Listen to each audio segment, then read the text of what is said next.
Bapak Ibu sudah dikasih Tuhan, kita mengerti bahwa kita sedang ada di hari-hari yang sulit, sedang ada di hari-hari yang sukar. Seperti yang firman Tuhan ingatkan, katakan buat setiap kita. Pada hari-hari terakhir akan datang masa yang sukar katanya.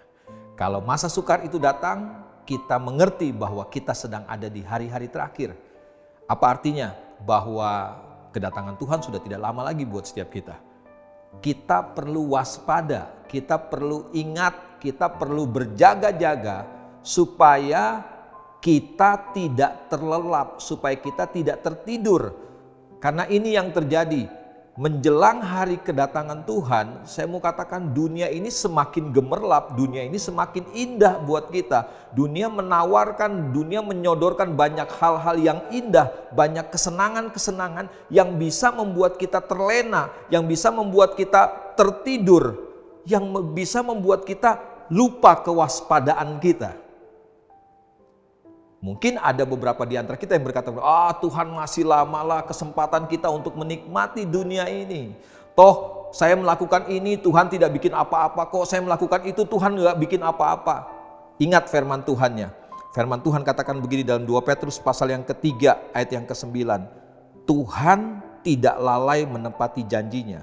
Sekalipun ada orang yang menganggapnya sebagai kelalaian, tetapi ia sabar terhadap kamu, karena ia menghendaki supaya jangan ada yang binasa, melainkan supaya semua orang berbalik dan bertobat. Bapak Ibu sudah dikasih Tuhan, saya percaya bahwa firman Tuhan ini ya dan amin. Tuhan itu sabar, Tuhan itu setia, Tuhan itu menunggu kita. Dengar baik-baik, kalau Tuhan belum bikin apa-apa dengan hidup kita, bukan berarti kita baik-baik saja.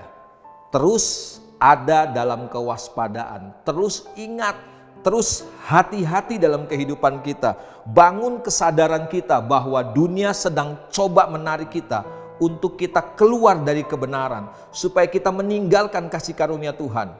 Ingat firman Tuhan, Tuhan tidak menghendaki ada satu orang pun binasa. Hari ini kalau kita sempat keluar jalur, kita sempat keluar dari kebenaran, cepat berbalik.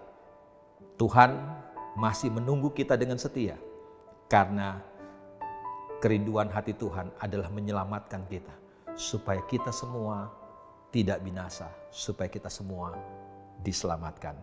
Tuhan Yesus memberkati kita.